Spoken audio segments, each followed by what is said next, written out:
Okay, sisters and brothers, first off I want to thank the Brantford District Labour Council and USW 1500 for putting on this event here today.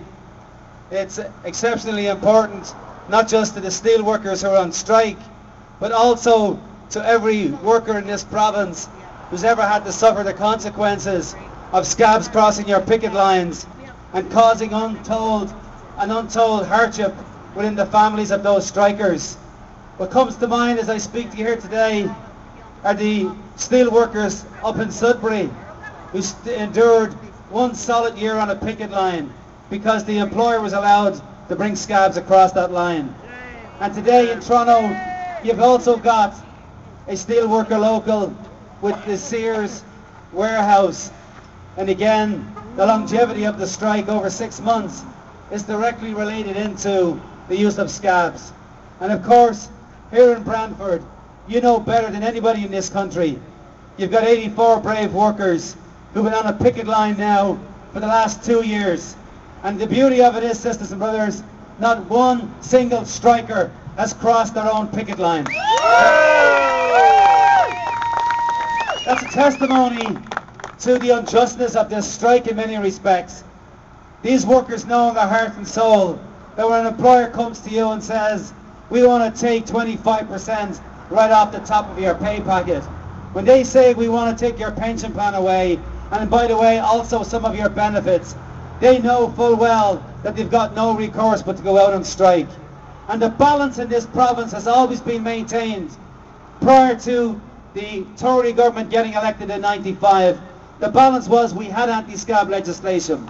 And we all know, of course, when you go to the collective bargaining table, what drives the bargain, the quid pro quo if you will, is that if workers lose their wages and go out on strike, that the employer does not have the ability to replace those workers, because what should happen is that the employer also needs to be able to suffer in the bargaining process.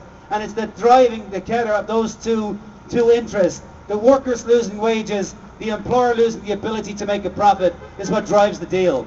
And that's what happens in 97% of all collective agreements. But there's 2.5% that end up in strikes. And there's bad actors like this ECP who are taking advantage of workers and basically abusing them, using the laws of this province to abuse workers, keeping them on a picket line, trying to starve them into submission because they have the use of the law in this province to be able to do it. And contrast that to British Columbia, where this same company basically has the same number of employees, went to the bargaining table at the same time as you did, and they got a collective agreement within a matter of weeks. The reason the difference between the two, you've got anti-scab legislation in British Columbia, and the employer knew that they couldn't kick people to the sideline and make a profit based on the backs of those workers. So what they did was they got a decent collective agreement. That's exactly what would happen if this company didn't have the ability to use scabs. Today, Dalton McGuinty basically said, when asked in the legislature, tell us why you won't bring in anti-scab legislation. He says we don't need it in Ontario. You don't need legislation because most of the collective agreements get settled, he says, without a strike. Big deal, Dalton, we know that. We don't want to negotiate those collective agreements. It's the bad actors we want to go after. The ones that kick workers to the sideline for 2 solid long years and try to take advantage of those workers, abuse their rights. They're the ones we need legislation to go after. You know, Dalton, in the laws of this land says drinking and driving is wrong. 90%, 99% of drivers don't go out drinking and driving at the same time. But we bring in legislation to go after the bad actors. That's exactly what we want you to do in this province. Go after the bad actors that kick our workers to the sideline, that leave them rotting out there for years and they can't get a decent collective agreement. It is time we had anti-scab legislation in Ontario. And I tell you right now, we're coming back to this employer. But we're not going to announce when we're coming back. We're going to come in here unannounced. So if you can't come in on the weekends and make that productivity, let us come back to this picket line, sisters and brothers, and let's hold this employer accountable for their actions.